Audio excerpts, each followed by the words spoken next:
Welcome to the Arena Decklist Podcast. I'm Jerry Thompson. Here with me, as always, is Brian Gottlieb, and it is never a dull moment in Magic, is it?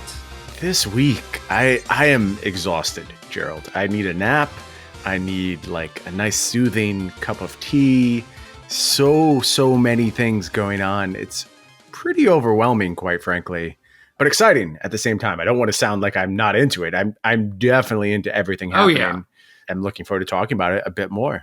Yeah, I'm into it too. So this weekend we have the Arena PTQ. I'm just going to call it a PTQ. I don't care. Sure. And we just had a BNR announcement. Field of the Dead is no longer with us. And I mean, there's going to be like 3,000, 4,000 people in this tournament probably. And some amount of them are definitely going to be wondering what we tell them to play, and I don't have a good answer for them because of the Pioneer announcement. So I'm going to blame it on that.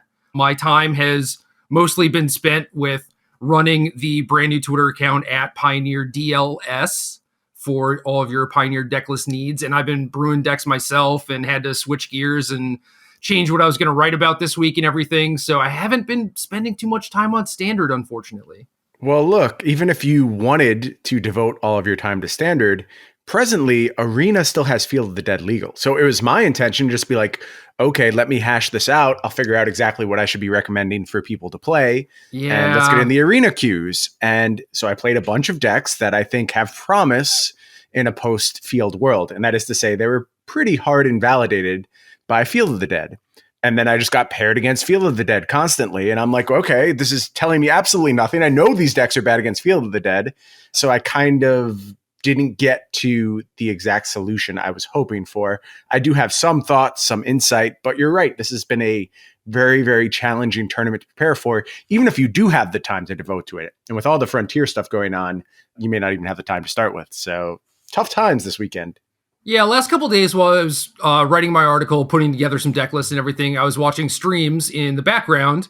And last night, specifically watching Andre Strosky's stream, and he's at like the top of the ladder. He was playing in top 100, and trying a bunch of non-Golos decks, obviously. Like he has the PTQ this weekend also, and he needs the invite really badly because it will maybe determine whether or not he actually gets into the Rivals League, So he's Right. trying pretty hard, and he would just get paired like against someone who plays a Field of the Dead in turn one, and he just concedes, Yep. Like that was basically just what a lot of the streamers were doing. So it is very unfortunate to see those people, those grinders who are working very hard to try and, get more knowledge and understanding of the format. And for some reason, Arena is not cooperating. I don't know why they just didn't ban that card in with the announcement, but hey.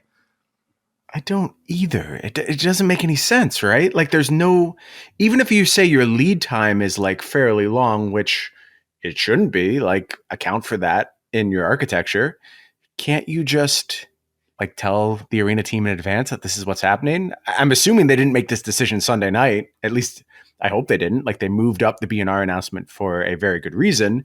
Right. I don't know. I don't know anything about the specifics of it. It just is baffling to me that you can't play actual Standard. And even this week's MPL split was played with Field of the Dead legal. Yeah. That was mentioned. That was mentioned at some point too. And I kind of get that if their deck lists are due on Sunday and the BNR announcement is Monday, but okay.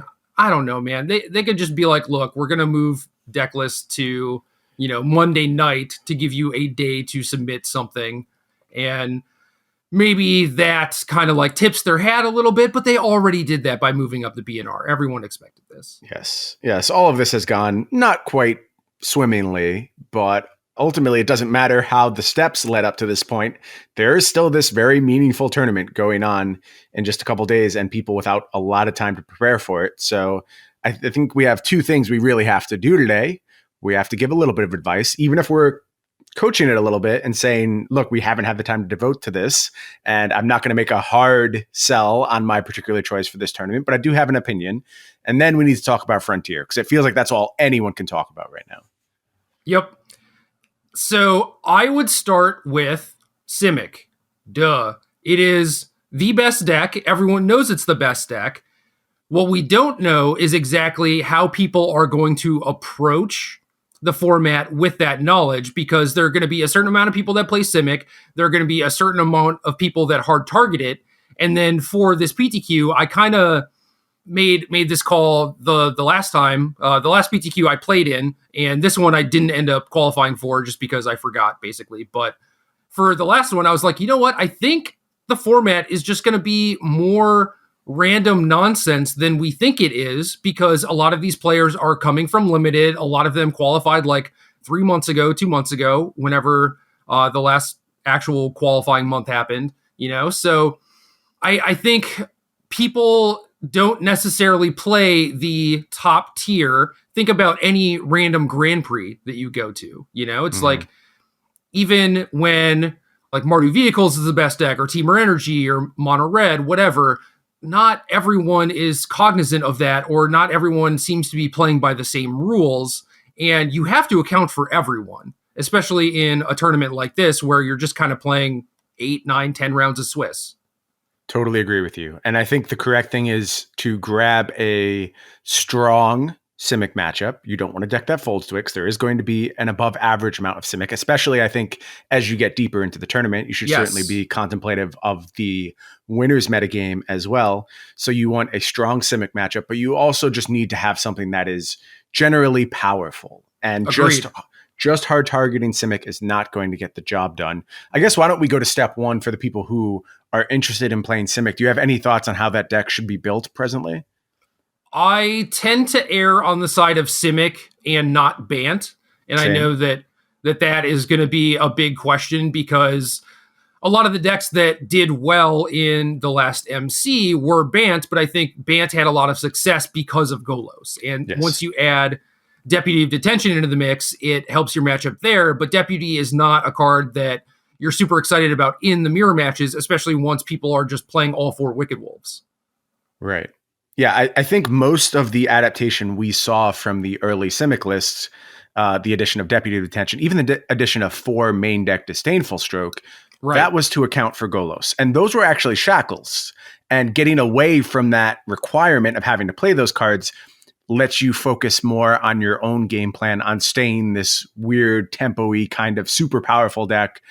So I really like the return of Brazen Borrower to the deck. And I also like Vivian in the deck. I think these are just good ways to ensure your strategy is proactive, and punishing people who miss a land drop is a nice place to be in the very early parts of this tournament. As you get into the later rounds, you'll expect to see more consistency. I think that's another thing too, is like once upon a time in your deck, do it. This is a long tournament. You want to be able to just make sure you're casting your spells reliably. I like 4 once upon a time in my Simic list right now. So that is my starting point for Simic. I'm lower on Questing Beast. Those numbers have come down. Still 4 Wicked Wolf, some number of Brazen Borrower, probably 4 once upon a time. I might still play a couple Grazers just because I think turn 2 Oko is so important in so many matchups. And once you have the 4 once upon a time, I'm pretty into just having those Grazers floating around, even if they don't necessarily gel with that kind of proactive approach I'm talking about.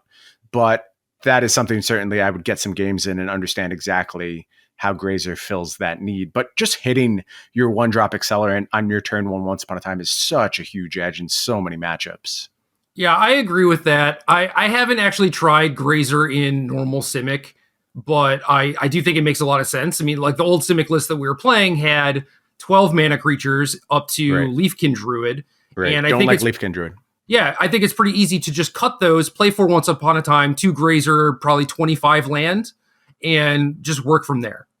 Sounds like we feel pretty similarly about Simic right now. And I think this deck will be a strong choice, totally reasonable. And I respect anyone who chooses to bring that. And then you're still going to have your Disdainful Strokes in the sideboard for any nonsense that might pop up. Like you can shift to a fish style plan. Look, this is just a good deck. Simic is straight up a good deck. The card power is absolutely insane. And it's going to be around for all of Standard. And I think it's the type of deck where you're never going to get hard punished by playing it. It gives you a lot of room to leverage skill. It gives you a lot of room to sideboard creatively and think carefully about your matchups. And that's always going to be dangerous in the hands of a strong player.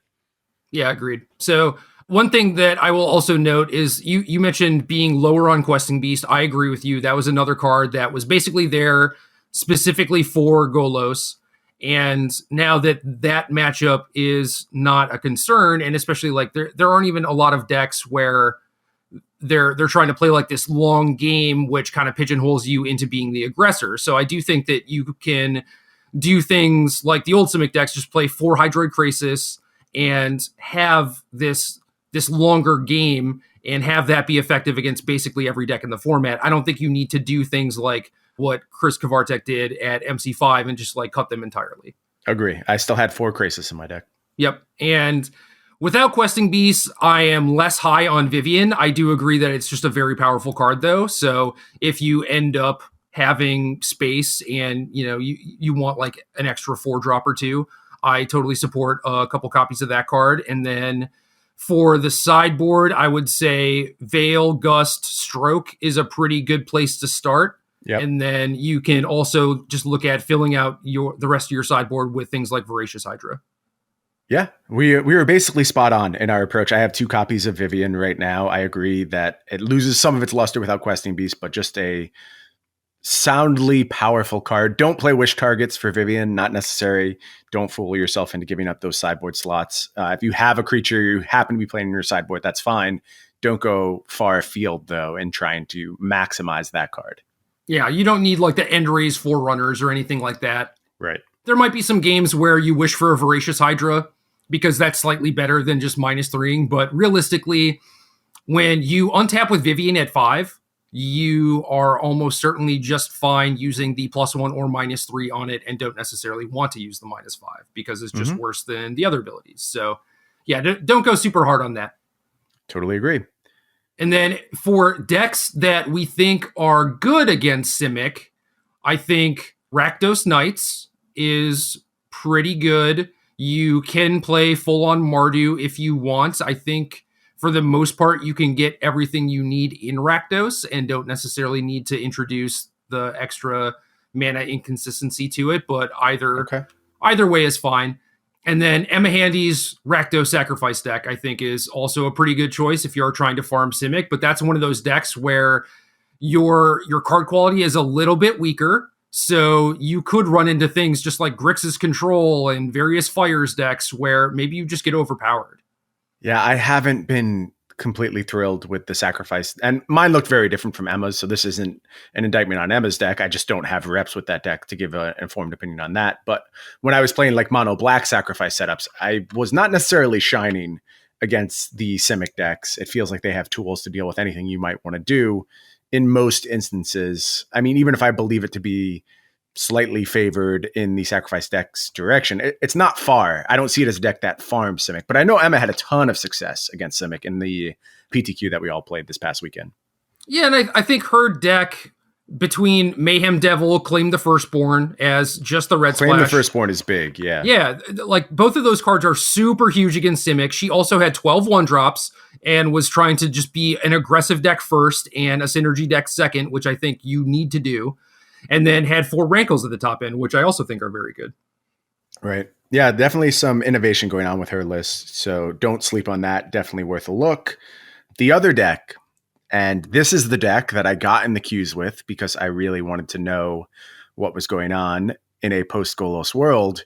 It was Esper Dance. And I think this deck is just strong. I think it has remained a very, very strong way of punishing the nonsense. And you mentioned anything could show up in this MCQ. I think Esper Dance does such a good job in validating so many things by having a combo kill, by Doom Foretold being this thing that's almost impossible for so many decks to play around. And I don't know that the Simic decks are going to go as far as accounting for this deck with something like Tamiyo. They're not. Even if they do, it doesn't matter that much. Like one of the things about Esper Dance when I played it in week 1, that was at a point where you and I were both super low on the color hating cards. So I played with 0 copies of Noxious Grasp. Now I have 2 in my main deck, 2 in my sideboard. And I think this matchup has swung pretty far in favor of Esper. So if I'm looking to beat up specifically Simic and still remain proactive, isn't quite the right word for what Esper Dance does, but it does assert itself on your opponent. It's got the disruption elements of Thought Erasure. Doom Foretold is a nightmare card to play around. And then it has a combo kill that you can set up. And with Teferi, you can do that at instant speed, giving you leverage to play around absolutely everything if given enough time. So I am still a believer in Esper Dance. I think this is a good weekend that it can make a comeback. If it becomes the focal point of the format again, there's tons of adjustments you can make to it. And I don't see it being a deck that sits atop the format for very long, but it's kind of one of those, oh, you forgot about this deck type situations, kind of like Dredge, where Dredge will pop up and dominate a tournament. I think people have mostly forgotten about Esper Dance, and I could see a big weekend in the PTQ.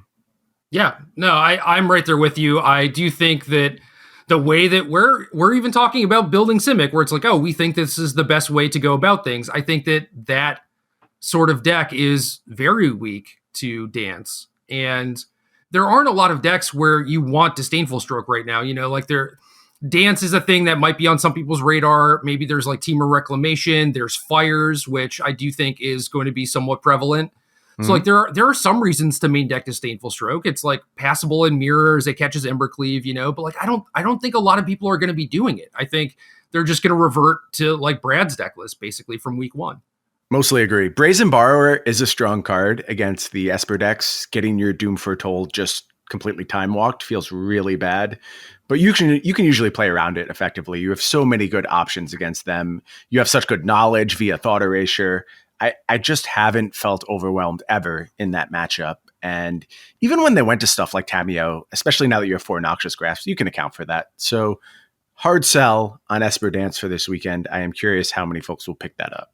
Yeah, I'm right there with you. So your new list compared to your old list is probably Grasp instead of the 2 Legion's Ends. Yes, I'm off Legion's End. The other card that I want to consider is your card to deal with Wicked Wolf. What's the name of it again? I always forget about the name. The sorcery. Epic Downfall. Epic Downfall. I think you consider some copies of that in the sideboard, but you have counterplay to Wicked Wolf. Like you will find ways to kill it via your Doom Foretolds. Right. And you have the 4th copy of Doom Foretold, I would assume? Yes. Okay. And then what's different in the sideboard? Because obviously you're not playing Disenchant. You actually have Noxious Grasp. What is your, do you have a non-dance win condition in your board? I have a Liliana. Okay. Which, does that matter? I honestly don't know. I don't know if I'm ever going to turn to that Liliana, but I do think including just a little flexibility in the way you're going to win the game is totally fine.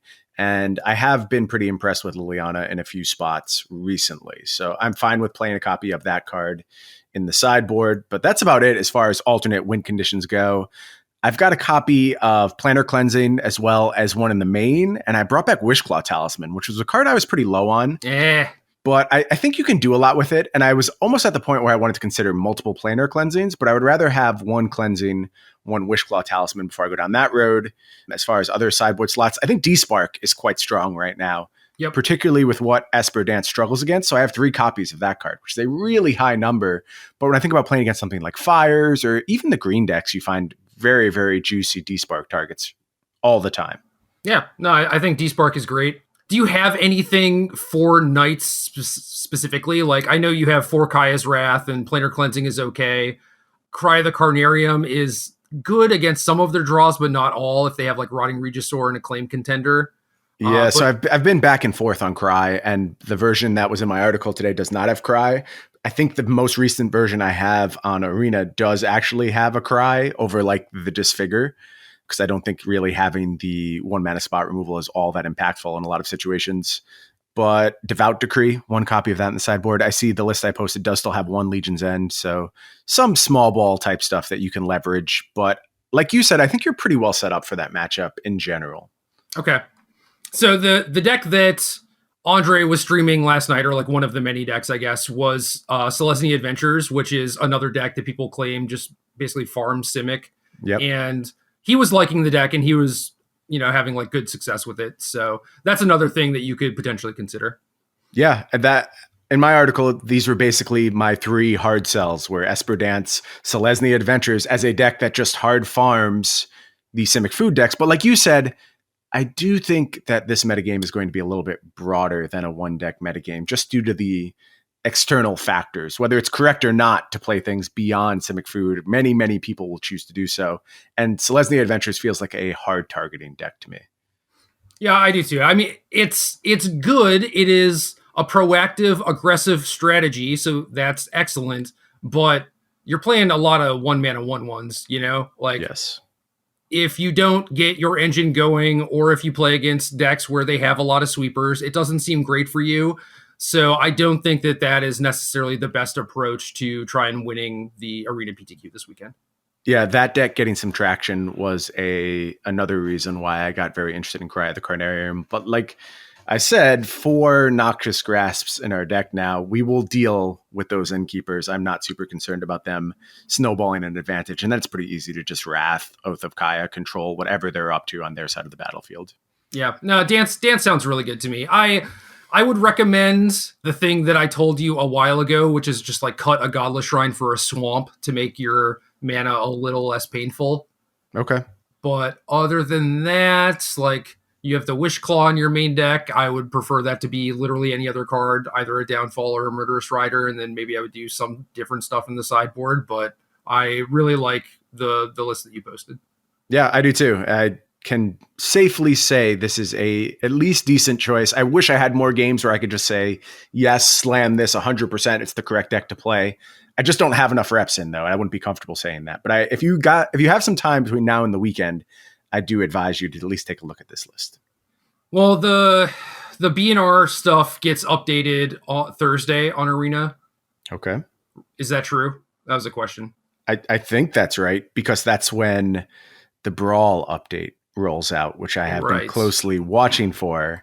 I expect the BNR update to come at the same time. Okay. Well, let's shift gears, man. Let's talk about Brawl. Okay. What do you have to say about Brawl, Gerald? I think that we're going to be battling some Brawl. Is that accurate? We are going to be battling some Brawl, and we haven't come up with a name for it yet. Should we come up with a name right now, live on the air, for what we're doing? Arena Brawl stuff. So that's a no, is what you're saying. That is not something we should do presently. Give me 3 options. I'll tell you which one is the best. Okay, we'll do this off air. There's no way we just nail it on the first shot. Yeah, we're going to do basically a Brawl draft. You and I have picked out 20 Brawl commanders that we think are cool, fun commanders to build decks around. We're going to, right after we record this episode, actually, we're going to record a draft of those commanders.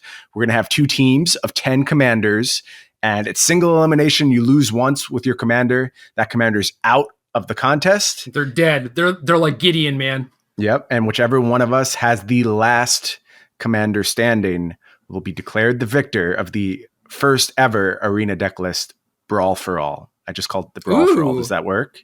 It doesn't really make a lot of sense, but yeah, sure. No, I stole it from the WWE. Years ago, they had like weird boxing match type thing that they called the Brawl for All, but I really like that name and I kind of want to steal it and use it for our thing. Dude, that's fine. Okay. So it's the first ever Arena decklist Brawl for All. And we can come up with some stakes too. I think there's fun things we can maybe do there. Maybe the loser has to donate to the winner's choice of charity, or we could do something where like the winner gets control of the loser's decklist choice for a little while. I don't know. A lot of fun stuff we could look into. Yeah, I could see that. Like we used to do this stuff on Versus for Star City, and I didn't really like it, but donating to charity, or like I pick the deck list that you play in a tournament, or vice versa, like those sound good to me. Okay, that's what we'll look into then, and that should be going up on our YouTube page. I mean, probably by the time you're hearing this, I would like to get this up on Thursday, because I leave for SCG Atlanta on Friday. So you might already have watched Brawl by the time you're listening to this, and it's cool. I'm looking forward to playing this more casual format with a little bit of our spiky slant to it, where we're certainly going to be trying to beat each other. I think it'll be fun though. And we are going to present the games, I think, in a cool fashion. We'll have both of our hands available. We'll both be on screen at the same time. We'll have our comms open so you hear us interacting with each other. I think it's going to be a really cool little piece of content. Yeah, we're going to try at least. Mm-hmm. We'll see if we can pull all this together.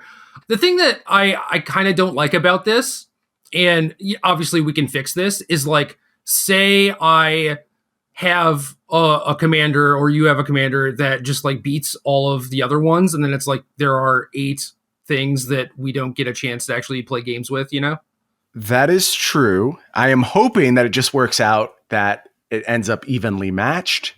And we could also do rules where like you can't pick the same commander twice in a row. So if you win, you have to change and use a different commander. That's really cool, right? Yeah. No, that makes sense to me. All right. That should get us a good amount of rotation, and we should see at least a bunch of the commanders. Yeah, but before like even if this does happen where one of them just goes undefeated, or say like a person goes 10-5 or whatever, and then there's like 5 left over, we can just play games for fun with like the remaining decks. Absolutely. Sounds good to me.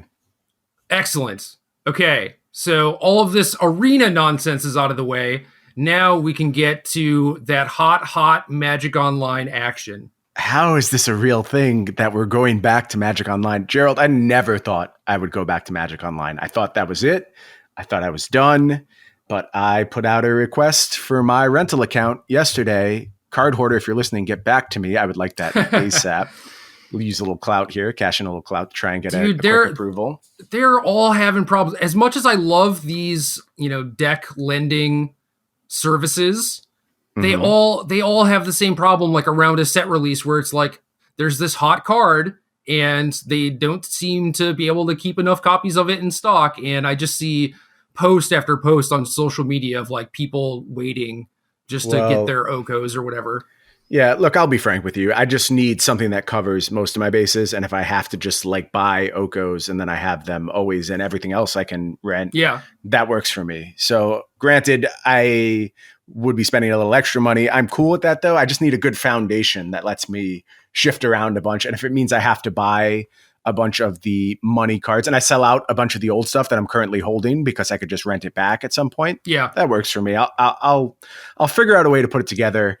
I did not expect this is a road I would be going down when I sold out of Magic Online years ago. But I will say, much like in real life where I never sold any of my rares, the last time I sold out of Magic Online was about the time before Battle for Innistrad. So I have mostly everything past Battle for Innistrad up until Arena came out and I stopped playing Magic Online. So I have kind of like the middle portion of the Pioneer format, which should also be able to form the foundation of a bunch of my decks. Yeah, I went through a lot of my cards and I just have most of the stuff in paper still, which is great. Same. And yeah, now I'm just waiting for like Mox Boarding House to start running events locally, because I would hit that up for sure. I should actually see if they're doing a thing this Thursday. I am sure they will start very, very soon. Can like IRL places do events yet? I don't know.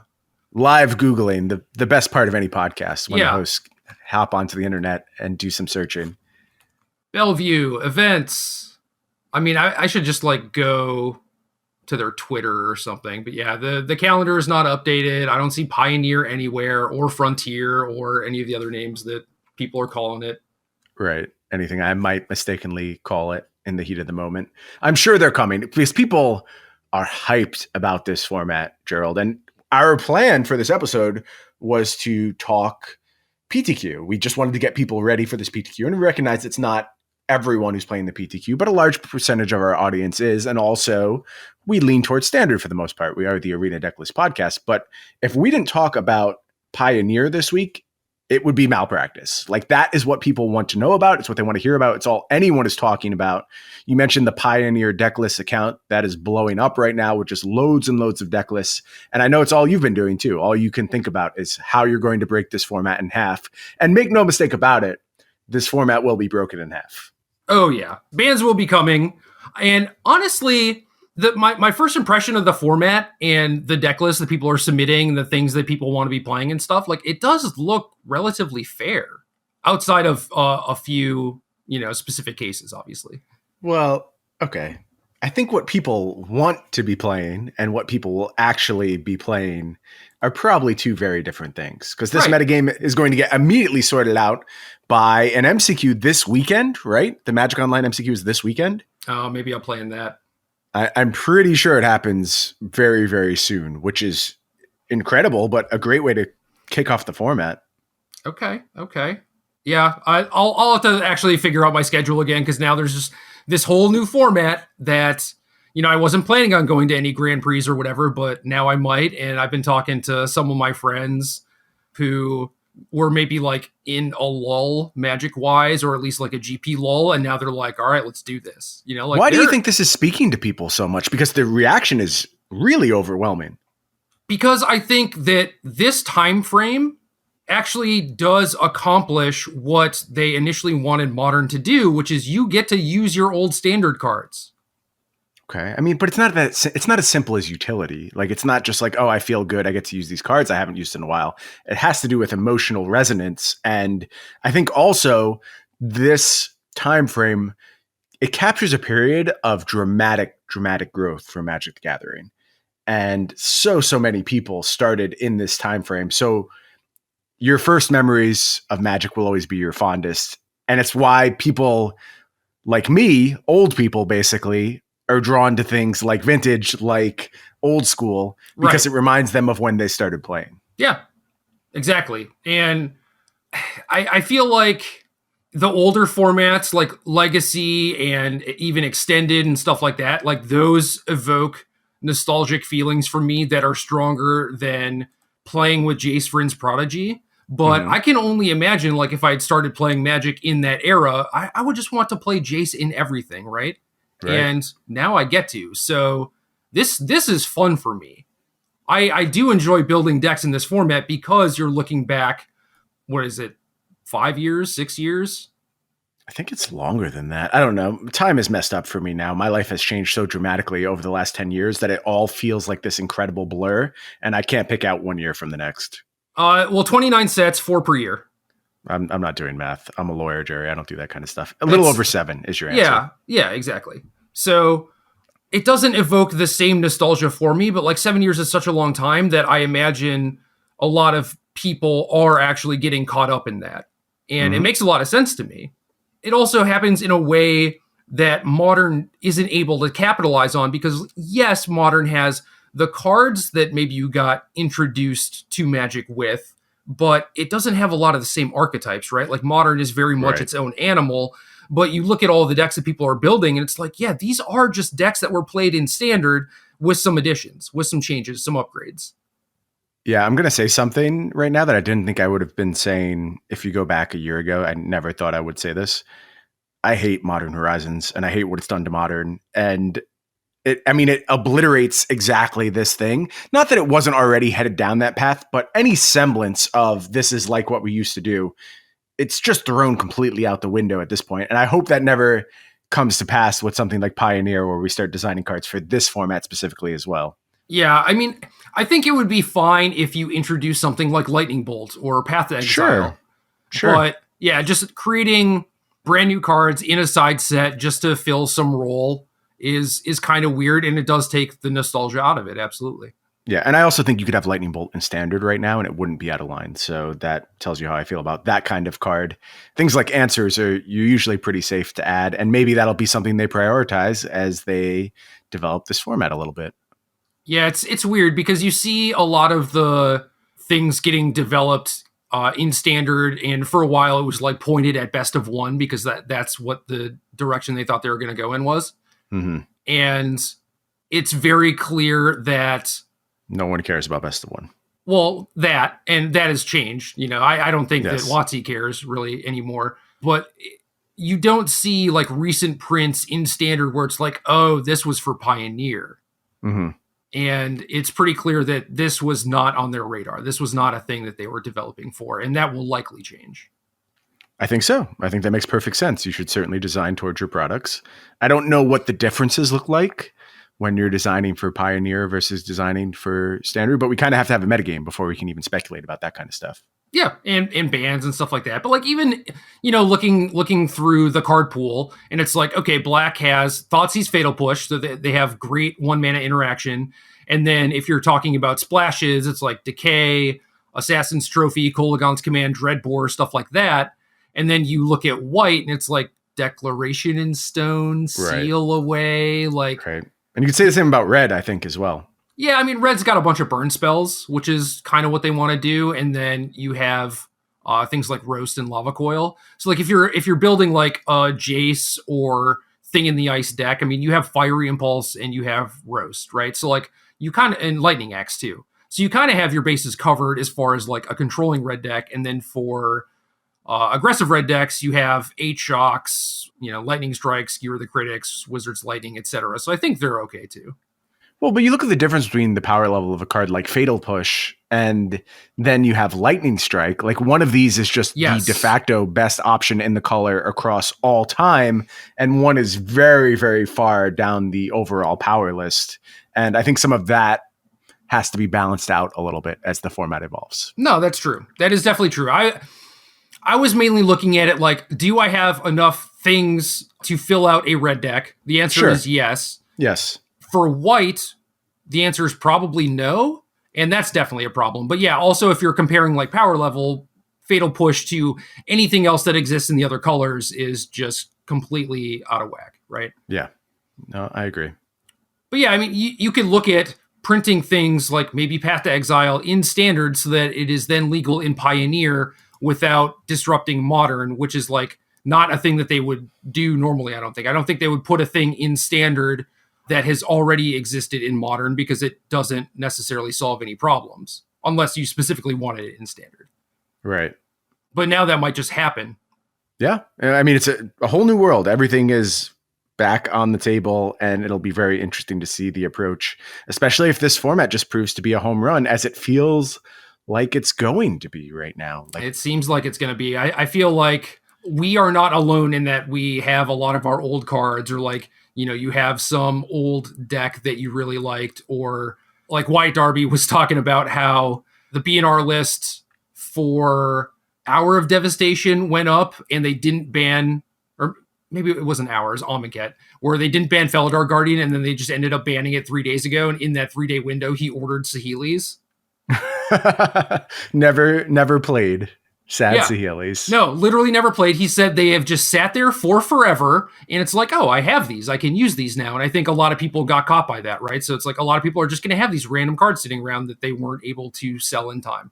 So yeah, I will point out this is a short-term solution, right? At some point, the format will do exactly the same thing that Modern did, and not all these cards will get entrance into this format because it'll get too large, which is weird. Like, not sure why this can't be a rotating format, but It is what it is, and this is what we have now, and it'll be great for the time being, and we can address that problem down the road.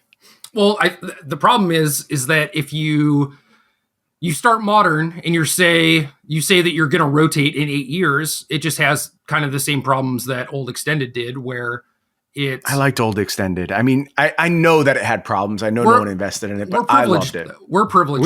We are. I totally agree. We were able to pick up decks on a whim or just borrow them or whatever, and it didn't really phase us, you know. But you announce Modern and it has longevity because people are like, okay, I'm gonna buy into Scalding Tarn. I'm just gonna have these for forever. Correct. And that doesn't happen if people are like, oh, it's rotating in 8 years, even though it seems like 8 years is a long time. And what about the argument of like this doing something like this? It has to eat into some of Modern's luster, right? Yeah. Like some of the appeal of that format is taken away by the existence of this format. Right. So you could not announce Pioneer like while Modern Masters had just come out, or Modern Horizons, you know? Right. Because obviously it just removes some of the excitement for stuff like that, and there's only enough tournament bandwidth to handle an amount of formats. So when you add another like year-round, basically non-rotating format into the mix, it just means there's going to be probably fewer standard tournaments, fewer limited tournaments, fewer modern tournaments. Yeah, and I mean, why do you think Legacy isn't played as much anymore? Because of Modern. And what do you think is going to happen to Modern? I mean, these things they're not mysteries. It's pretty clear things will proceed in this fashion. So you talk about like these cards continuing to hold value and being able to buy in safely to Modern. I buy that.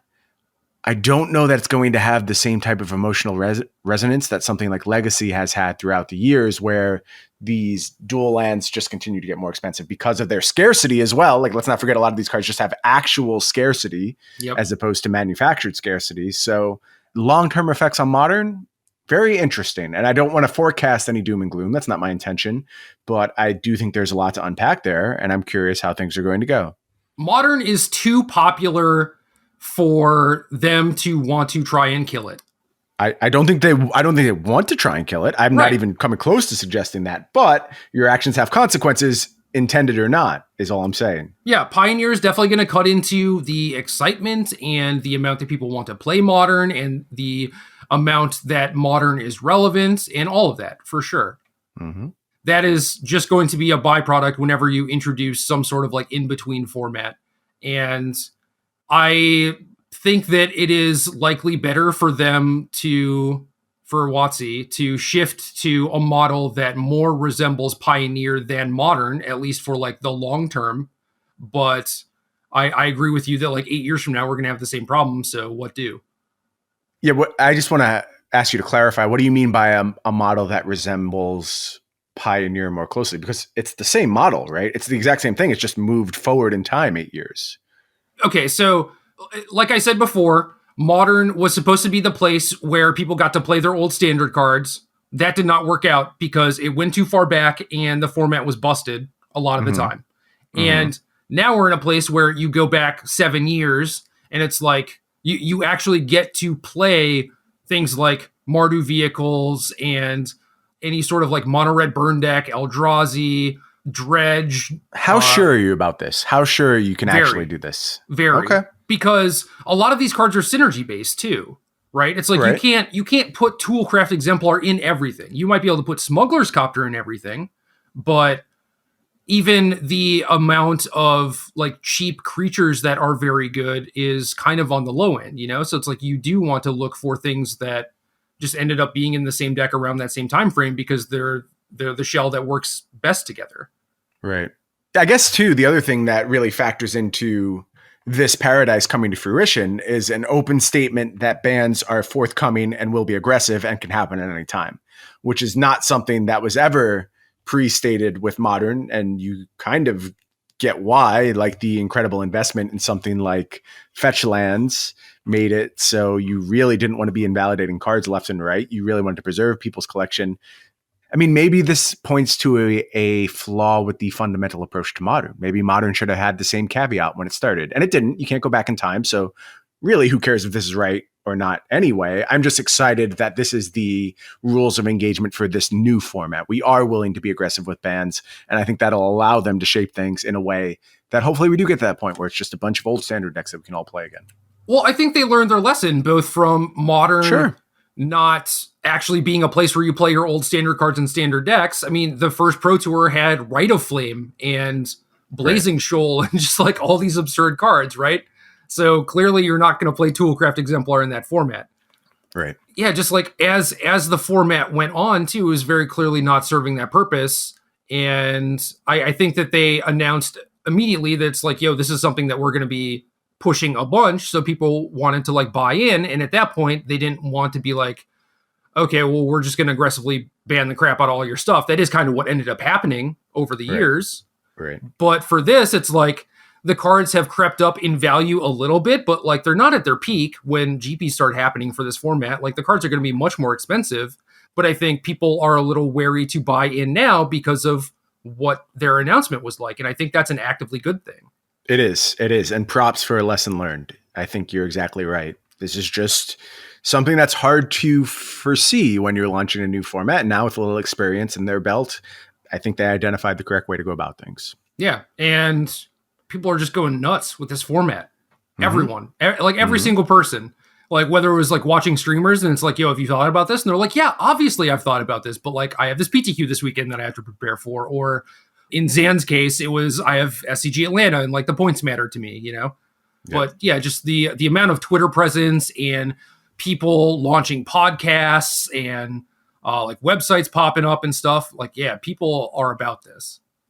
Yeah, I know Todd's been killing it with his stream recently, just streaming this format, and people are showing up for it. They want to watch, like you mentioned, podcasts being launched left and right. Ross Merriam, Tan and Grace doing something. Yeah. What else you have out there in the podcast space? I know there's a few of them popping off right now. Yeah.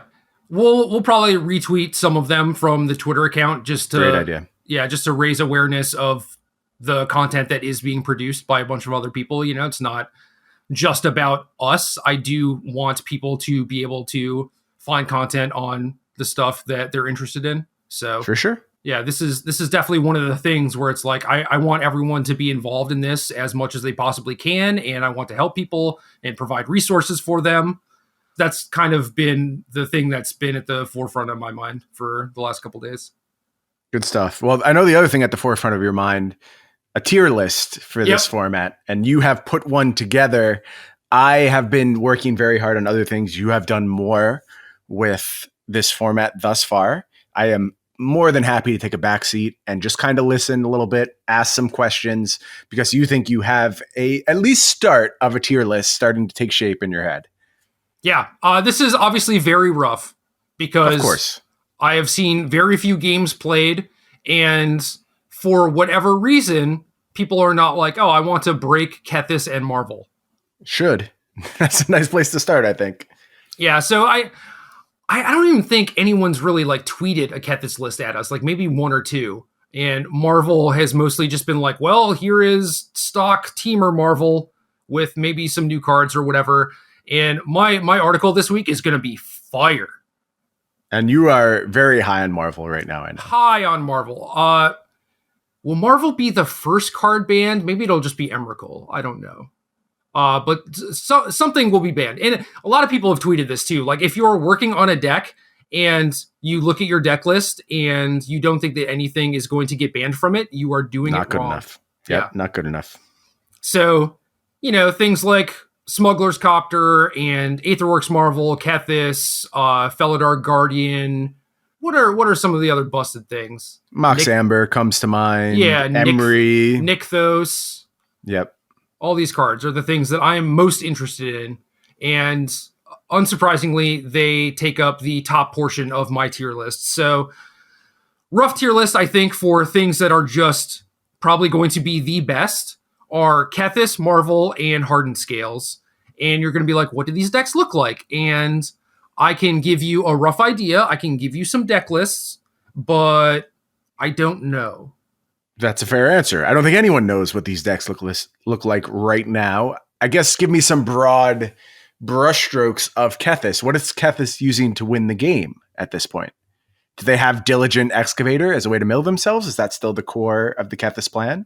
I think so. I think you need that because it goes through your deck so fast, right? Right. And now that you're in Pioneer, you have a much better mana base. It's like less painful. You have things like Spire of Industry and whatever. You also don't have to play 4 mana cards like Tamiyo. You can just play Teferi, Oko, Jace, Vryn's Prodigy, stuff like Emery. that. Yeah, Emery's obviously just Busto too. Yep. And then Mox Amber. And like you can just deck yourself and kill them with Jace. I think that's fine. Yeah, Jace kill seems totally fine to me. I don't think you need to play something like Oath of Kaya because you're just a fast, resilient combo deck. One of the big pickups for this deck that's probably a little bit under the radar, Hope of Girapper, I think is how you pronounce it. That's probably wrong, actually. I don't even think you pronounce it that way. That's how I'm going to attempt to pronounce it. Girapur. Sure, Girapur. 1 mana legendary artifact creature. Pretty big deal for the Kethis deck, even if it doesn't necessarily work all that well with Mox Amber. It is a way to protect your combo and also just get things going pretty quickly. Yep. No, that's completely legit. I mean, this deck is not going to be hurting for legendary permanents, I don't think.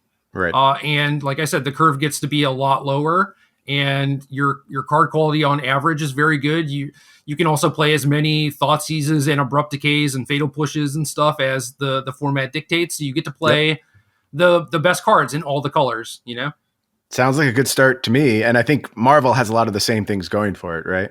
Yeah. So let me pull up my article because there's a history lesson that I had to start with because I think it is very important for people to have context, because if you look at the Marvel lists that were popular right before it got banned, they were basically like Yuya's list from PT Amonkhet, where it's like you play 23 land, you play Rogue Refiner, but no Servant of the Conduit. You're kind of like this controlling deck with like Glimmer of Genius and Torrential Gear Hulk, and Ulamog is your top end. But the way things got to be that way is so like when Marvel came out, PT Kaladesh, people were playing like all in combo versions, right? They had like 8 big creatures, Emrakul and Ulamog. They had contingency plan to try and find Marvel on turn 4. And then this happens every single time where you start with a combo deck and people are able to interact with you. And then you have to develop some sort of plan B. And that is what the Marvel decks became. So you fast forward to like the SCG Players Championship that I think Jacob Ball won, or at least he did very well. Maybe he got second to Joe Lissette or something. But his like he won an invitational too, like the week before or whatever. But his list was red green with Servant of the Conduit, Ishkana, Emrakul, Chandra, Torch of Defiance, Marvel. Like he was very much a fair green-red mid-range deck, but he just happened to have Marvel Emrakul in his deck. Floating more and more to the middle as time went on. Yes. So Ulamog was legal. People could do Ulamog stuff, but it wasn't a thing that you could realistically cast. So it's like, well, I can cast Ishkana, and I can use Vessel of Nascency to enable hard casting Emrakul, and Chandra helps with that, and just, making all your land drops, Servant of the Conduit, et cetera, et cetera. Wait, I'm having a block right now. I don't remember Emrakul being legal at the same time as Aetherworks Marvel. I feel like I always was getting Ulamog. Am I just completely off base? Yes. So Emrakul was banned in early January of 2017. The PC was December of 2016. Okay. And PT Kaladesh earlier that year, the people had Emrakul and Ulamog in their deck. Okay. I'm just misremembering then. That's on me. Okay, so end of January, Aether Revolt came out, which had Rogue Refiner, Fatal Push, Felidar Guardian.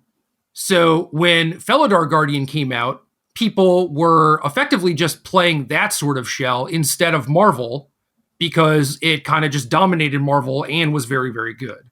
So then you remember like GP New Jersey towards the end of that season, it was a 2-deck format between Mardu Vehicles and Felidar Saheeli. Yes, that I remember. And that, for whatever reason, that's where my memories of the format start. And I can't remember anything else besides that. Yeah, so Emrakul was banned, and then people could do Ulamog things, but it wasn't as good as Felidar Saheeli. Right. So then end of April 2017, Amonkhet came out, and so right before Amonkhet came out, Felidar was banned. Right. So then for PT Amonkhet, people were playing like zombies, Mardu Vehicles, and Marvel now with Ulamog and the more controlling version. Okay, now this is starting to make some sense to me. It's starting to piece together. Go ahead. Right. So then Marvel was basically the best deck until it was banned in June. Yes. Right. So Emrakul never existed with Marvel with Rogue Refiner. Okay. Once you had to do Ulamog things, people stopped playing like Vessel Ishkana because it was just like too small ball, basically. Yep. Yeah, so now we are back in a world where you get to play mid-range Marvel decks because you have Emrakul. You have this thing that is castable. You have Ishkana to actually brick wall people. You get to play red or black for removal spells. And you also have tools in this format that did not exist before. Like you have Oko, you have Emry, you have Jace Fringe Prodigy, you have Dig Through Time, you have Veil of Summer out of the sideboard. These are some magic cards you're talking about right now, Gerry. Like these are some serious magic cards. It is all the busted magic cards, right? And they all go in this deck. Right. So yeah, my article this week is, I think, 6 different Marvel decks with different variations of this stuff. Going hard right off the bat. Love it. Get it banned. Get it out of the format right away. Be done with it. Move on. Oh, I'm going to. And I played one game of Pioneer before this podcast because it was all I had time to do. And good God, just Simic Marvel, straight up Simic. You just like gain life, draw cards, use your mana every turn, and you're just presenting like things like Jace and Emry and Marvel, just all of these things that they have to deal with. Otherwise, they just snowball out of control and they lose the game. Mm-hmm. Yeah, makes sense to me. Yeah, in the meantime, you're just like drawing cards and gaining life. Some of my favorite things to do in Magic. So you've already sold me on this. Yeah, man, it's busted. It is straight up busted. Like people can try and interact with you, but you're doing so many different things. Like you have the graveyard aspect, you have the small creature aspect, you have life gain, you have a potential I win button on turn 4. Mm-hmm. And it's just too much, man. The best combo decks always have that kind of setup where they're just punishing you from every conceivable angle. And I think this really does do a nice job of checking these boxes. So I was very low on Marvel when this format first was being talked about, I'm like, this is an easy enough card to account for. But the more you present just like a fair deck that is also containing this I win button and can like rebuy your marvels from the graveyard with Emery and do all kinds of nonsensical things, I totally see how this can all come together into what's probably going to be the first ban deck. Let's be serious. There's just a direct correlation here too that is very easy to make. Think about Scapeshift and how that deck was just like all in on casting Scapeshift and making like 20 zombies, and then people started playing like Legion's End, right?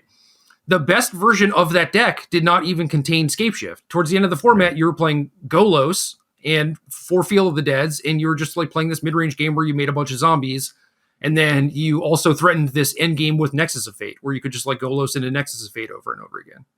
And even Golos this season, like you didn't have Scapeshift, but you never wanted it. You just did your rampy thing, you just accumulated some value and eventually buried them, and Marvel's going to do the exact same thing. Right up my alley.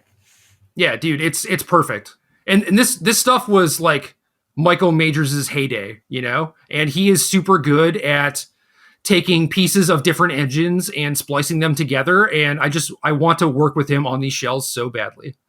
Rescue him from Wizards of the Coast, put him to work designing you Pioneer decks.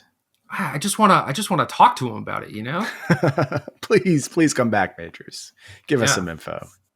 Anyway, the last deck I think is tier 1 is actually Hardened Scales.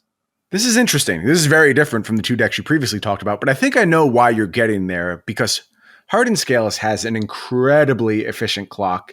It can go wide very well. It actually is very sticky in a lot of ways. Things like Hangerback Walker, picking up a bunch of counters in combination with Winding Constrictor gets out of control very quickly for a fair game.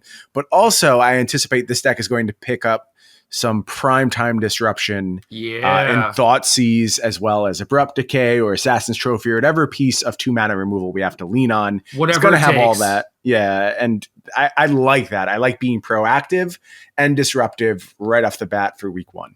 Yeah, you have a clock just with Steel Overseer, Hardened Scales, Winding Constrictor, Hangerback Walker, Walking Ballista. You have all the disruption that you noted, and the fact that Ballista just gives you free wins against a lot of random stuff, you know, where it's like, oh, they're playing like this white weenie deck, or they're playing blue-red affinity with Ensoul Artifact and stuff, or you're trying to like copycat combo me. It's just like Walking Ballista on 3 just beats all of that stuff. Yeah, I think we need to walk people through that interaction again. It became critical in that 2 format, or the 2-deck format that you discussed previously, Mardu Vehicles versus Copycat. And eventually Mardu Vehicles picked up Walking Ballista, even though it doesn't look like the cleanest addition to that deck. But you just play Ballista on 2, and they can't combo until they answer that Ballista. It just doesn't work. You get to interrupt their Saheeli Rai activation. Yeah, so Saheeli has to -3 on Felidar Guardian to blink it. At that point, there is a window where Saheeli only has 1 loyalty. Right. So you can just ping the Saheeli or, you know, bolt it or whatever you have to do to just kill it in that window that can break up their combo. Yeah, and I think this is an important point of interaction, because as we move out of this elite tier, these top 3 decks that you've identified, certainly right below that is Copycat. A lot of people working on this archetype right now. Yeah, I think that it does weird things to the format, just like it always used to. It's like if you pass the turn with a Saheeli or Felidar on the battlefield, they have to respect your ability to combo, which then forces them to keep mana open and not develop their own game plan, which means that on your next turn as the Copycat player, you can just like, you know, play out a Teferi, play out an Oko, kill their thing. Like you just keep threatening the combo and effectively kill 2 of their lands for the entirety of the game. And at some point, they're just going to have to start using their removal spells on your Planeswalkers, on your Tireless Trackers, Rogue Refiners, whatever. And then there'll be a clear window for you to actually just combo kill them. And obviously you have things like Teferi too, which, you know, maybe you just get to do easy mode where they can't interact with you. I love easy modes. I will tell you this, and obviously this format is going to have a completely different set of rules and context. I won a lot in the Copycat format. My trick was I just never respected the combo under any circumstances. If they had it, I was dead to it. I mean, obviously, if like I have removal spell in hand, I'll hold up that removal spell, but I never bluffed. I never like slowed down my game plan in order to try and convince them not to go for it. I just pushed as hard as I can. And that generally led to a much higher win rate than trying to be reactive. I don't know if that's going to track in this format. Things have changed dramatically as far as what cards you can play. Well, in this format, I think those decks are more threatening because of things like Teferi and Oko, where you are signing your own death warrant in a sense if you just pass with mana open because of how far ahead they get when they're just like, all right, Oko make a food or Oko make a 3/3, Teferi bounce your thing, whatever. You basically are pigeonholed into taking that stance where you just have to tap out. And that's why things like Ballista were so good, because you got to advance your game plan while also putting a thing in play that stopped their combo. But I'm not sure how many of those things actually exist. It's a good question. And we will have to figure that out as we explore this format. Yeah, I mean, there's like Pithing Needle and Sorcerer's Spyglass, which we didn't used to have access to, and I think those things are going to be huge. And there's also Thoughtseize too. So it's not as bad as I think I'm probably making it out to be, and that's kind of why Copycat is a little bit lower, where I don't think its backup plan is as powerful as Marvel's, but I do think that it is just right below it. Boy, Pithing Needle sure sounds nice against all of these decks we've talked about thus far. Like, there's very reasonable names against all of them. Yeah, Kethis, Marvel, Walking Ballista, Saheeli. Yeah. It does tag a lot of stuff. I mean, I wouldn't necessarily recommend main decking it or whatever, but it does. No, not going that far. It does go a long way against a lot of these combo decks. Yeah, keep an eye on that card in this format. Yeah, next up, these are in not really a particular order. I kind of grouped them by like tier 2 and tier 3, but Blue-Red Affinity is a thing that I've seen a lot of people pretty hyped about, just like Bomat Courier, Ginger Brute, Ornithopter, Steel Overseer, Emery, and Soul Artifact. Kind of like the PT Origins deck. I mean, you were there, Yeah. Oh, I know. I lost playing for top 8 to that deck. It was miserable. I lost to Siggy like round 4, round 5, something like that. Mm-hmm. Yeah, so people are really high on this deck because it carried over from the Frontier format, where it was apparently very good. Not the same format, and a little bit less hyped on this deck, but it's explosive. I mean, the power is undeniable for this archetype, and while you don't know the rules of interaction, just staying proactive makes a lot of sense. I am much more interested in this than something like a mid-range deck, I'll say that. Yeah, mid-range... It calls to me. It is always going to call to me, but there's no Tarmogoyf, there's no Liliana of the Veil. You have good removal, but like your kind of beefy brick wall is Grimflayer, and I think the key for aggro decks in this format, much like it is in Modern, is just going to be about like the evasion, and this affinity deck, whatever you want to call it, does a good job of that. And Ginger Brute is actually just like really good. Yeah, I saw it do some work in Modern a few weeks ago. Yeah. It's a reasonable card for sure. And that's another thing is like you have all that glitters as another potential avenue to take. Yep. Great point.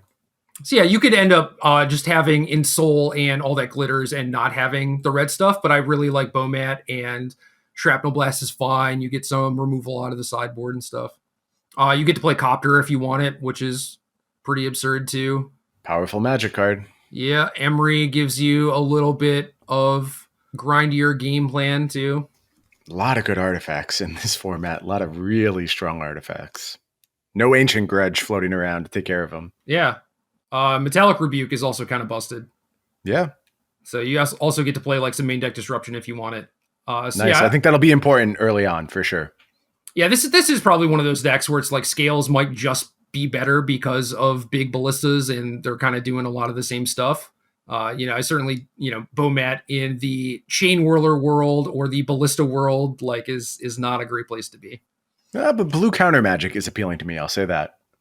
Yeah, you can also splash blue in scales if you want and play Emery there. Yeah, could get away with that. Like you mentioned, Spire of Industry. Very important card. Yeah, and also Sultai has 2 fast lands. Yep. The enemy color combinations have such good mana because they have pain lands and fast lands. Mm-hmm. Which is another thing where it's like, oh, they clearly did not design standard stuff for this, because right now in standard, the enemy color decks have an extra duel. Right.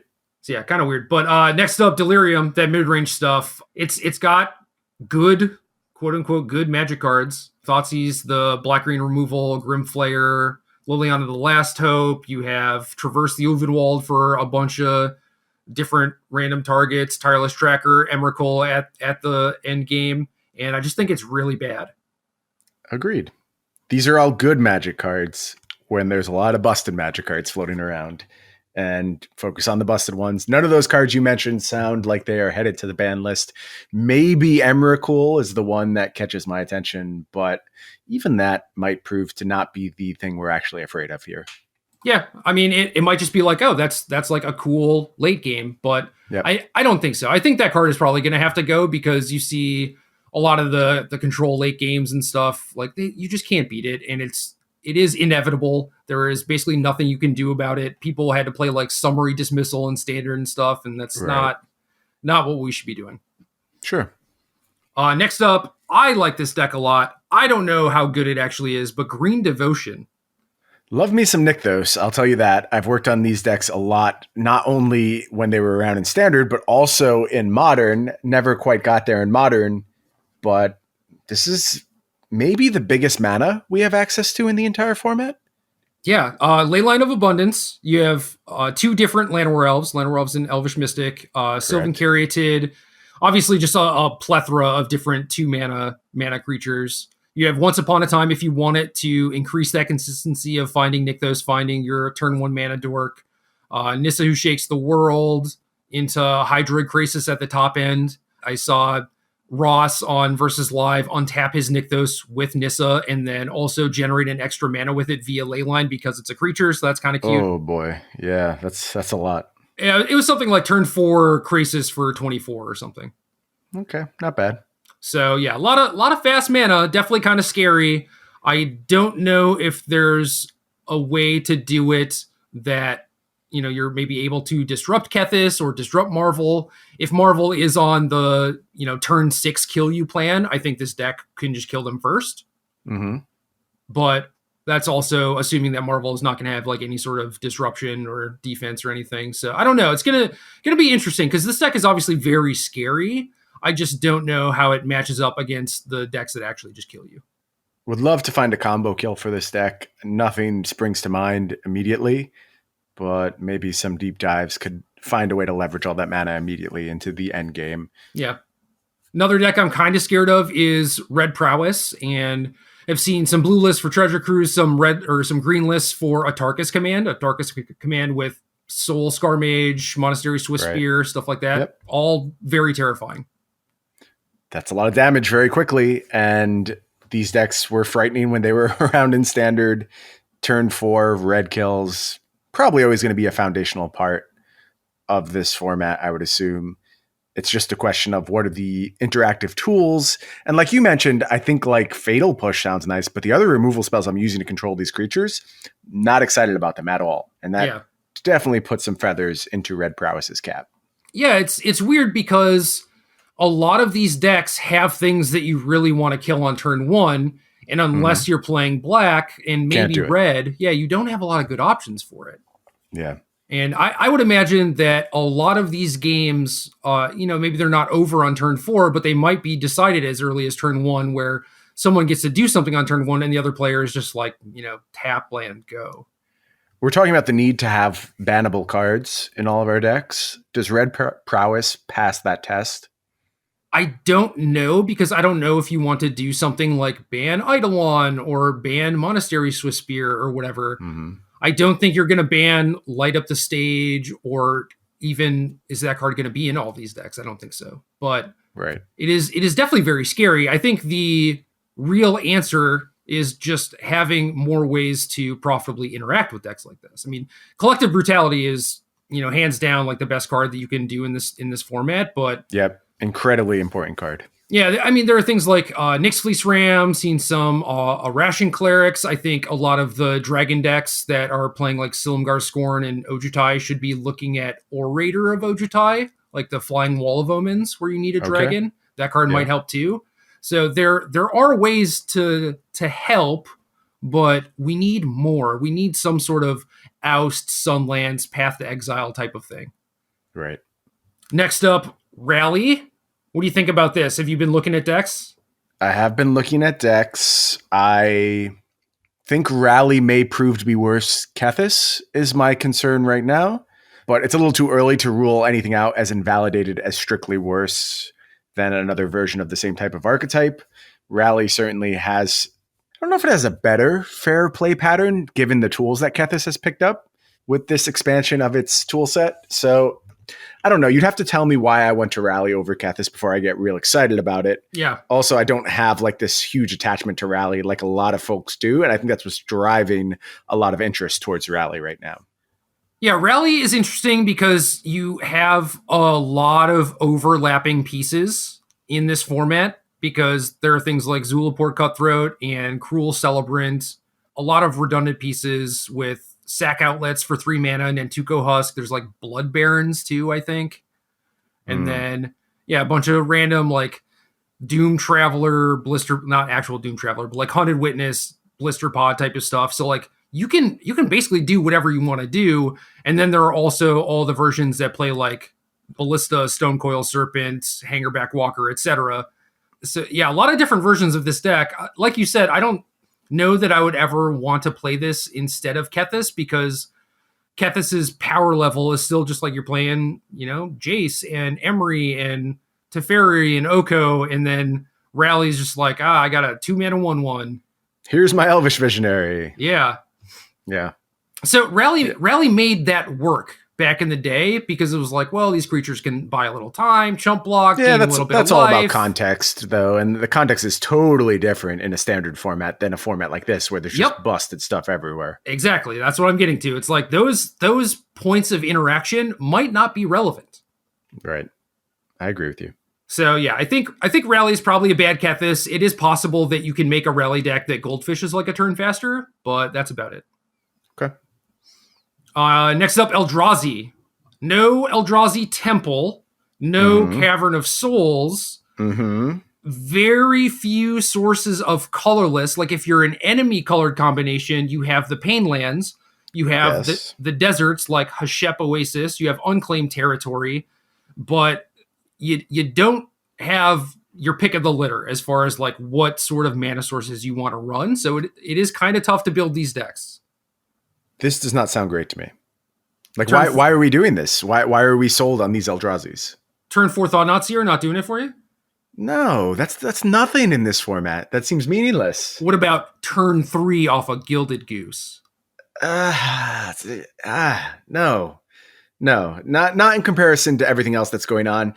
We have no access to any of the disruptive spells that I think these other aggressive archetypes are going to be able to hang their hat on. I'm not sold. I don't see any reason to explore this right now. All right. I think Black Eldrazi is legit, and I think green, maybe blue Eldrazi with Elder Deep Fiend and Oko is legit.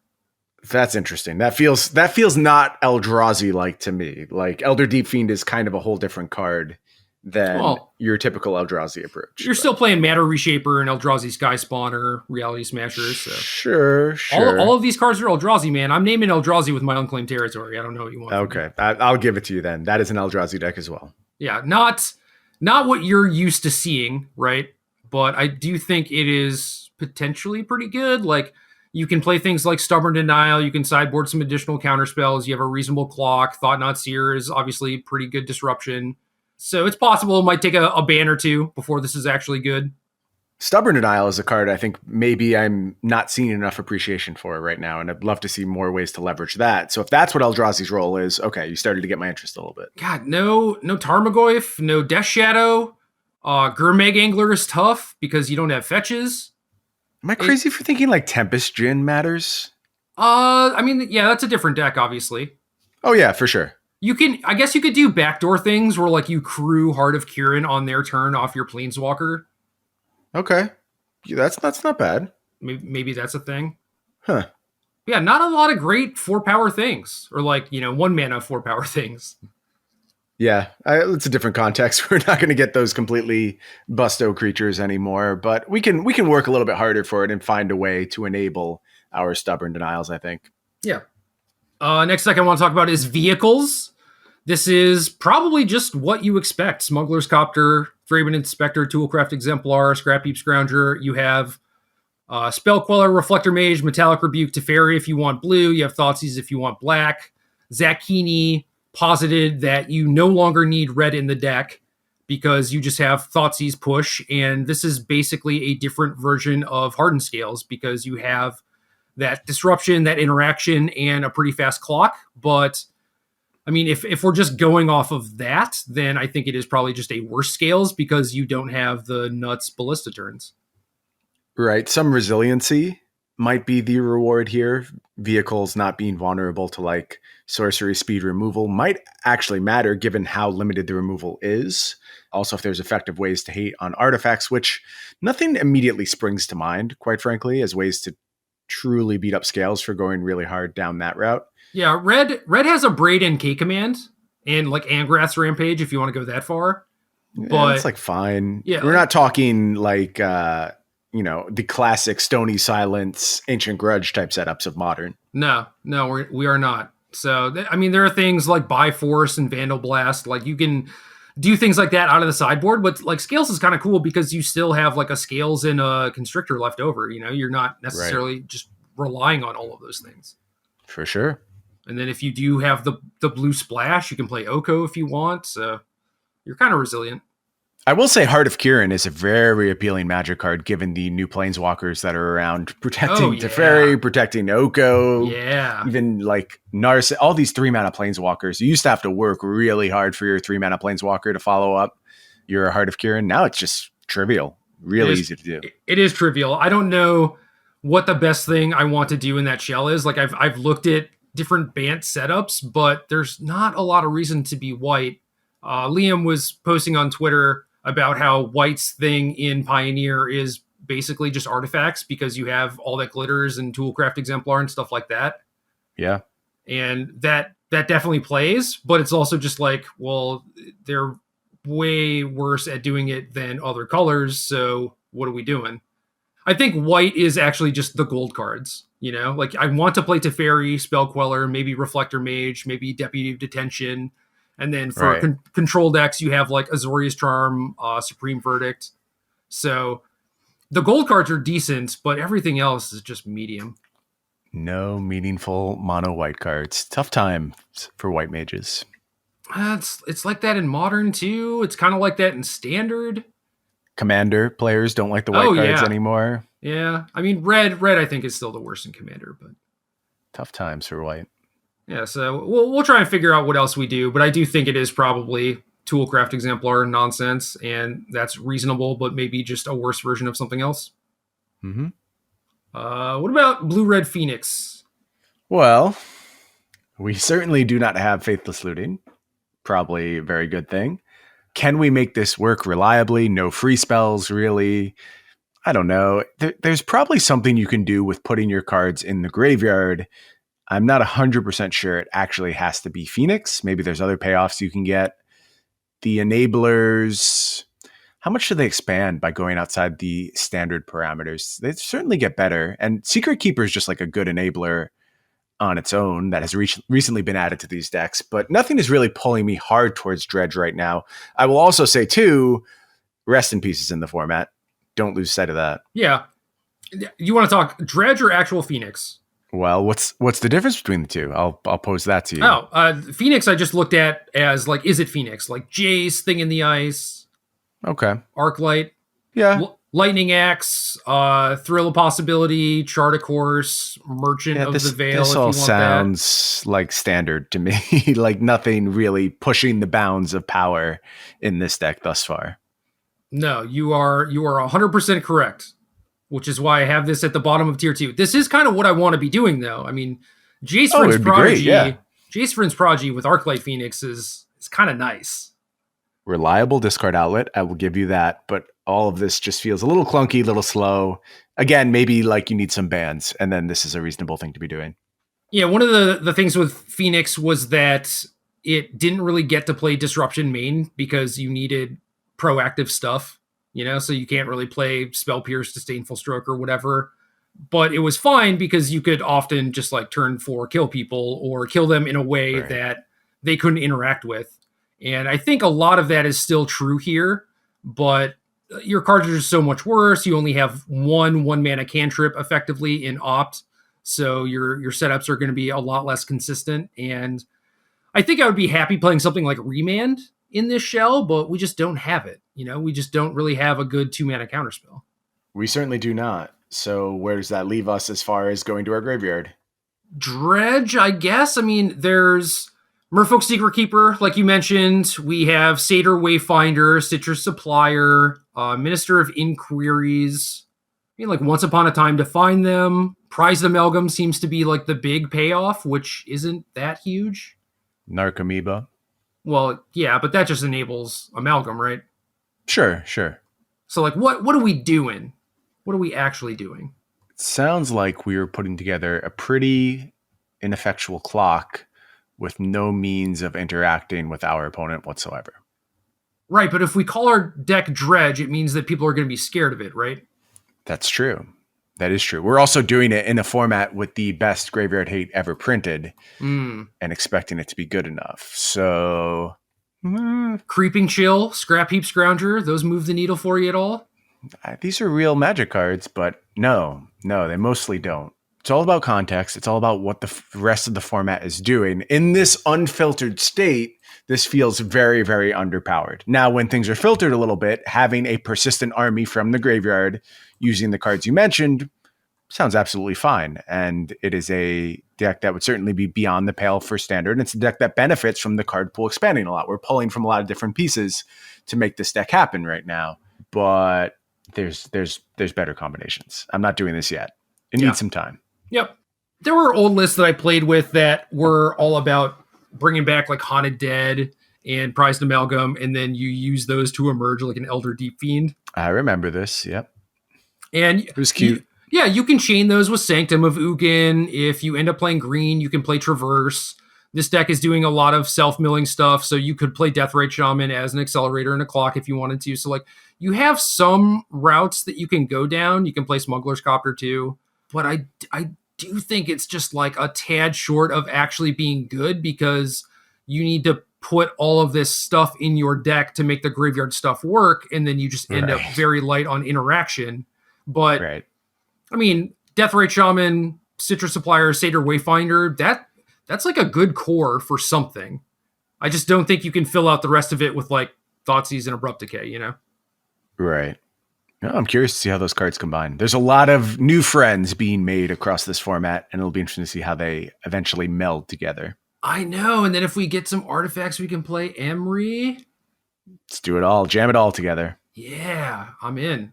All right, that's basically the extent of tier 2. And then the stuff I have listed for tier 3 are just kind of sweet decks that are doing something I like, whether it's, has an engine, has good disruption, has a clock, but ultimately I think are worse versions of other things. And again, this is not definitive. This is just from thinking about ideas myself and looking at lists that people have sent me. So don't rake me over the coals for this, please.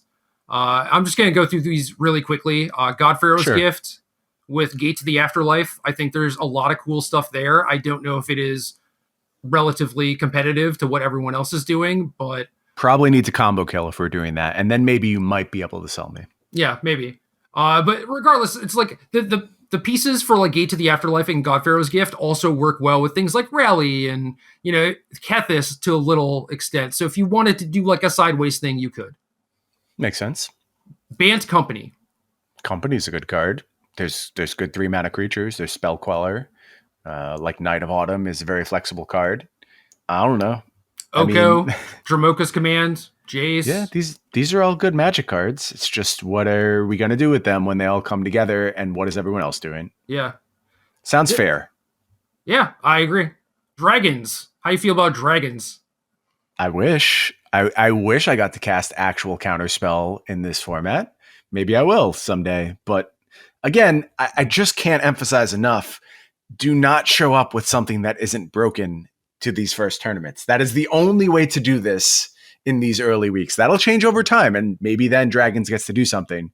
You have to have a legitimately broken game plan. Don't be the people playing the rock at the Modern Pro Tour in Philadelphia when you could literally just kill your opponent on turn 2 reliably. Ascendancy tokens. If I'm playing Ascendancy, I better just end the game on the spot. I don't want to pump up tokens.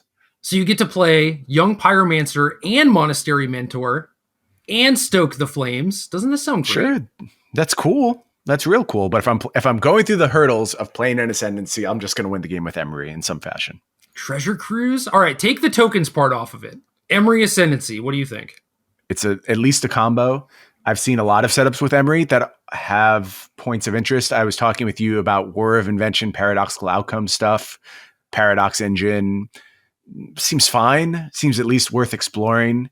This, though, seems a little bit more inconsistent. I like the tutor effect of War of Invention. There's a lot of 0 mana artifacts, if that's what you need to leverage to eventually get to PO and then just draw your entire deck. All that stuff seems way better than going hard on Ascendancy, which you have no means of reliably finding other than just drawing it. Yeah, dude, I'll opt into it. What do you mean? Not the most efficient cantrips in this format yet. Dig Through Time. I'll dig through time into it. Okay. Dig Through Time's a good card. I don't object to that. Unfortunately, you're doing this on like turn 5 because there's no Thought Scour, there's no fetch lands, and people need to really keep that in mind when it comes to the Delve cards. People are so hyped on these cards right now, and really to a lesser extent, Deathrite Shaman. Those cards are not as good as you think they are. I'm not saying they're bad. They're just not as good as people think they are.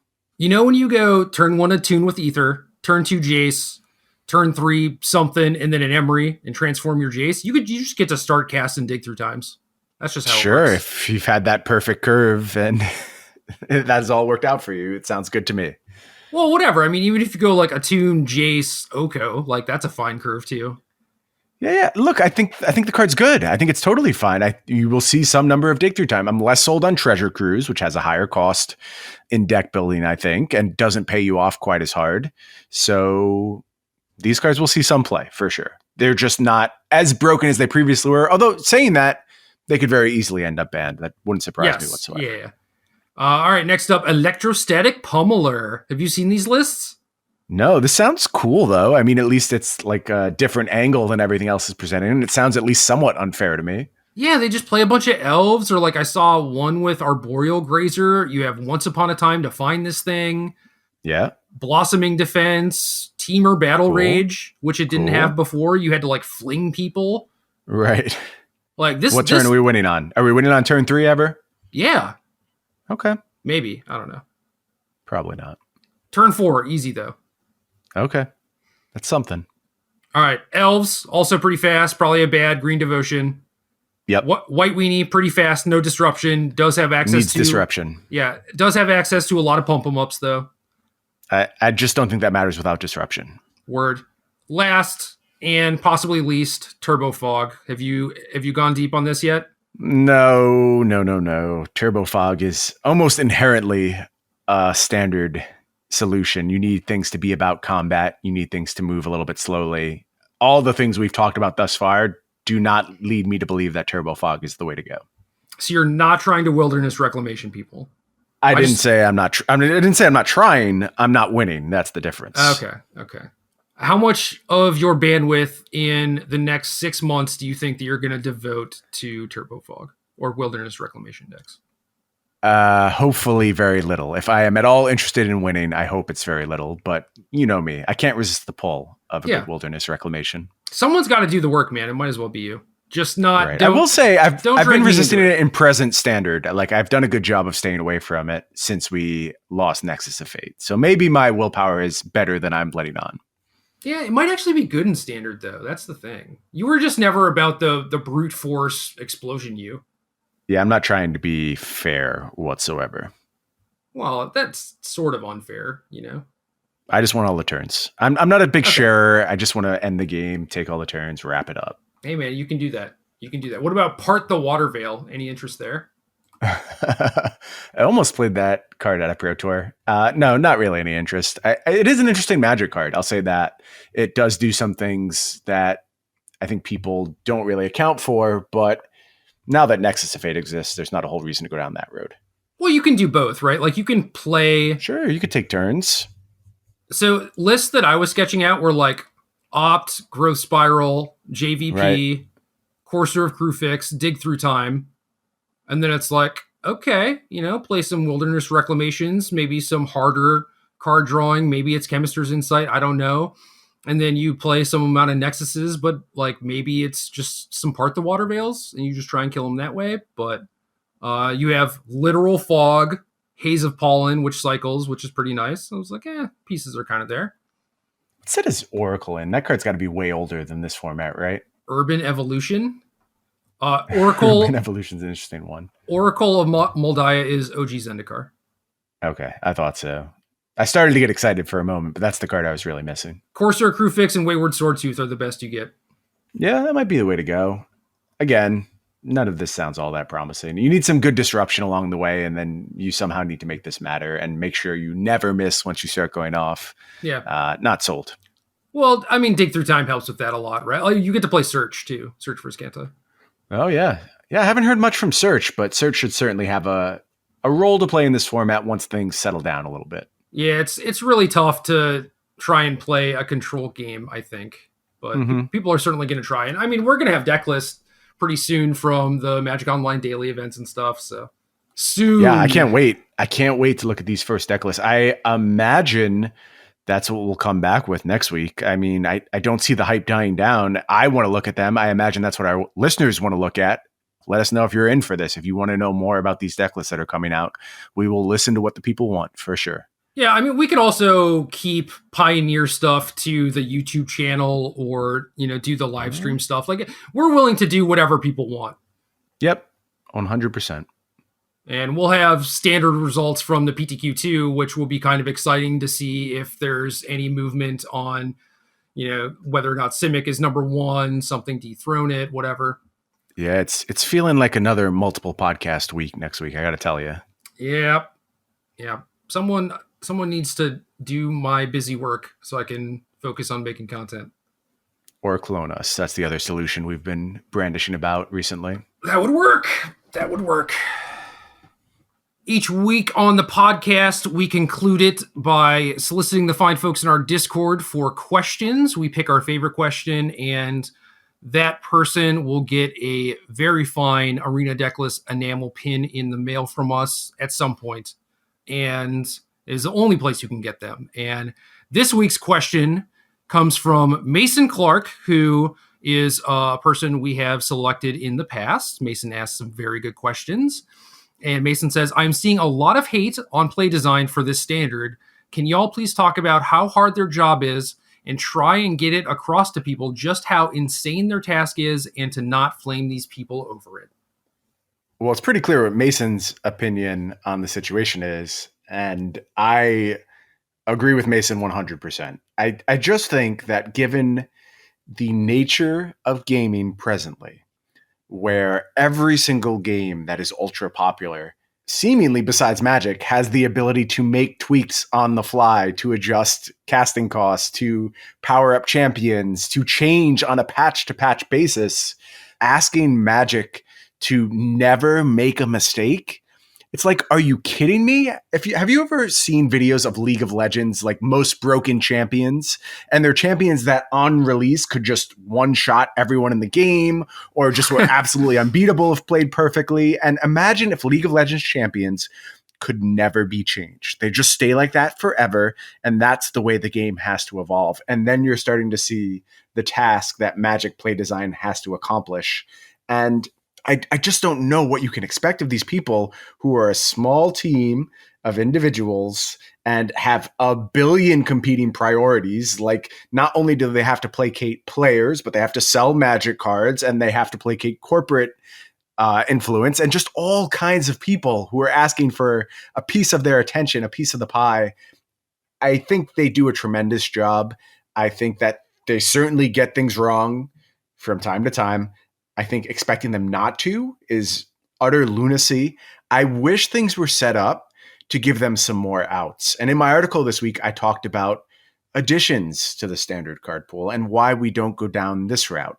And it's awkward. It's a little weird that there might be cards in standard that you can't buy in standard packs, but that's already true given the Brawl cards being legal and buy-a-box cards being legal. So there's kind of this bizarre sideways precedent to allow random cards into your standard format. So, like, add Field of the Dead to the format as opposed to banning add Field of Ruin to the format as opposed to banning Field of the Dead. And then maybe things aren't as fraught with anger and tension, because each discussion we have about bans in Standard feels like we are fighting for the future of the format that we're going to be forced to play for the next 2 years. And if they had some more knobs to tweak, I think they could maybe take some of the vitriol out of the situation. And if those knobs were addition as opposed to subtraction, maybe people wouldn't be as upset about those changes. So I want them to start looking at other ways to adjust the Standard format, because it's just not realistic to get it right on their first pass. Here's a question. Oko, the way it was printed, do you feel like anyone who is reasonable could have sat down and played hundreds of hours with this card and then just been like, yep, this is fine? No, I don't. Okay. I really don't. So what does that say to you, Gerry? Like, what does that say when no reasonable person could sit down and play hundreds of hours with this card? Does that point to something changing at the last minute? Does that point to a need to try and sell the set harder? I think all those things have to be considered when you're like, how does this possibly happen? And does that mean you get a pass for the priorities being out of whack? No, absolutely not. And certainly you can be critical of the decision to print Oko as it's presently printed. And I think that's fine, but you can be critical respectfully, and you can be critical acknowledging how difficult this job really is. I think it is an indicator of one of two things. Either one, every single person who works on play design is wildly incompetent, or two... And we know that's not true. I know it's not true. Or two, something changed towards the end of development life cycle to the point where they did not get enough time to test this. Makes sense to me. That is the easiest solution to me. And at that point, it's not like, oh, wow, play design is so stupid. How could they have not seen that this card is busted? It's like, well, they probably didn't get to, right? Like, that is Occam's razor. That is the most simple explanation for what is going on. Do things slip through the crack that are busted, or like, you know, interactions like Golos in Field of the Dead, like maybe that slipped through too because it was two things with conflicting goals, right? Like Golos was trying to be developed for like a commander thing, and Field of the Dead was trying to be developed for a scape shift thing. And at some point those things should have gotten tried together, right? Mm-hmm. And they didn't. Yeah. That's a thing where it's like, oh, they just missed it. I don't think that they just didn't put Oko in their decks, and I don't think that they played a bunch of games with it and thought that it was completely fine. So there is an outside force at work here that means that it is not play design's fault. It was not their call. That is my guess. And for people to be like, oh, you are responsible, like play design is responsible for every single card that goes out the door, that's not true. They do their work, they give their input, and then higher ups make that call. Yeah, that makes perfect sense to me, because like you said, these are a bunch of very smart people, very good Magic cards. Very good Magic players. Yes, very good Magic cards. This is certainly a very good Magic card. They want nothing more than to make the best Standard possible. And it doesn't take a lot of time with Oko to realize that there's some problems here. And this is a very, very silly Magic card. And things like not being able to answer it cleanly are weird decisions. And it just points to a lot of moving pieces. And now we have to live with Oko for a while. And it's not great. I kind of wish Oko was weaker, but this is the world we live in. There's still plenty of interesting games of Magic to be played. Maybe there's other solutions down the road. Like I said, I love the idea of trying to address things that are out of line with additions. I don't know what the addition is here, though. That's the other part of the problem, because this card is so good that it's almost impossible to just answer it and be satisfied with that. Can you think of like a great answer off the top of your head to Oko that you could add to Standard? I think a lot of it has to do with play patterns. Like if there was a way to kill Gilded Goose on turn one for a lot of decks where it's like, okay, then you don't have to be facing down an Oko on turn two. Lightning Bolt? Do you like Lightning Bolt? Yeah, love Lightning Bolt. Great. Yeah, I kind of do too. I mean, red already has Shock and maybe some other stuff, so maybe that's not the color that needs it, you know? But I think if there were a Pithing Needle, that would kind of be okay, and we do have Sorcerer's Spyglass, but when we're talking about a card that dramatically alters the game state on potentially turn two, spending your turn two to just answer it is not the ideal situation. Right. So I would like to see a cheaper answer potentially, not necessarily something like, duress exists, but like doesn't hit a lot of the stuff in the Simic deck. So that's kind of the problem. I don't necessarily want Thoughtseize, but that would kind of be a clean-ish answer. And a lot of it is just like how punishing the things are that come after it. So like you play an Oko, I play a grizzly bear, you animate your food and play like a wicked wolf or something and eat my thing. And then I play a thing, you play a Nissa and hit me with like another haste creature. And then you top off with a Hydroid Crisis. Like all of these cards just spiral, right? So that's kind of the problem for me. And a lot of it is like, oh, well, maybe I could take that initiative back on turn 3 or turn 4, but Wicked Wolf is pretty good at just ensuring that doesn't happen. It's not about these cards needing like, oh, clean 1-for-1 answer. Like if Fry killed Oko, I don't even think that would solve anything because the rest of their deck is just green cards. Yeah, I agree with you. Fry is not the way you were solving this problem. There's not much to solve this problem. None of these things you're proposing really sounds like the way to mitigate the Oko problem. Oko's a unique exception to my you can answer everything with additions theory. You can make things better with additions, though. You can always try and make things better and at least shake things up to the point where the format is no longer Oko-centric. And I don't know if that means you have to add 5 cards or 10 cards, but there are options, I think, available that don't rely on invalidating people's purchases. Because I think that's where a lot of the anger does come from when we're dealing with bans in Standard. And if you were to remove that from the equation, maybe we could have some more civil, more productive conversations around it other than play design is stupid. They're not stupid. They're so far from stupid. They just have a really hard job.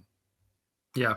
There is a much bigger lesson here about like when you encounter a thing and you're just like, well, the easy answer for this is clearly that, that person was stupid or whatever. I see this happen a lot when you're playing a match of Magic against someone and they're like, oh God, look at this horrible thing that my opponent did. And then they do something next turn that you should have known was going to happen based on the thing that they did because it was like a dead giveaway. But instead of taking the information they gave you and just being like, oh, what does this mean? Because I don't think my opponent is stupid. There is a reason for this, right? Like your opponent is a human being who made a decision. There was a reason they made that decision. But instead of trying to actually get inside their opponent's head and figure out what it means, they just default to, wow, that person's really dumb. And it's not helpful. And this isn't even about like critiquing play design or whatever, but just like you're here in the moment, and rather than focusing on what is going on in the game, you're talking about how dumb your opponent is. That's not going to help you win the game. And that's not going to help you have a good deck list for Standard this week. For sure. And if you think you can identify your opponent's intellect via one play they have made, I've got some bad news for you. It's not always that cut and dry, says the person who often does really dumb things on a given turn of Magic. Right. So I think people would be better served to trying to understand why things are the way they are rather than just immediately critiquing them without having all of the context. Great point. Right there with you. Magic has a famous lesson from John Finkel that is focus on what matters. And that's like, playing a game and you're, at 2 life, but your hand is full of counterspells and you're going to win next turn, but you're like, being scared about losing because you're at such low life. It's like, well, that's just not going to happen, right? Or you're like concerned about your library size when you're attacking them for lethal the next turn. It's not relevant. So why do you care? I term them as useful behaviors. With all aspects of my life, I try and look for useful behaviors. Exactly.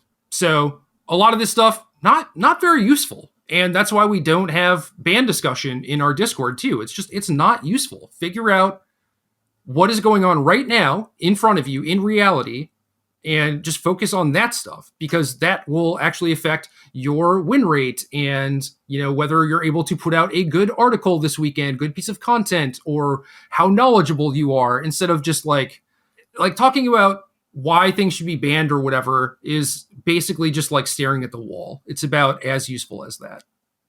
Right there with you. This can be the turning point. This is when we move forward. The bans are behind us now.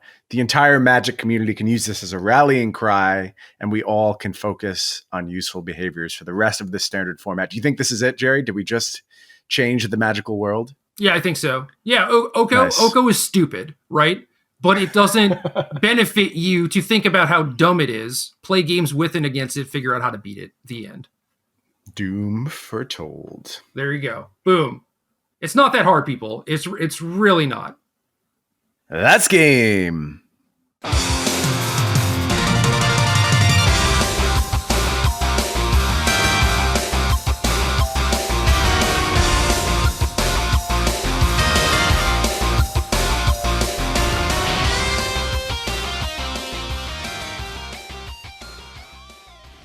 Good luck.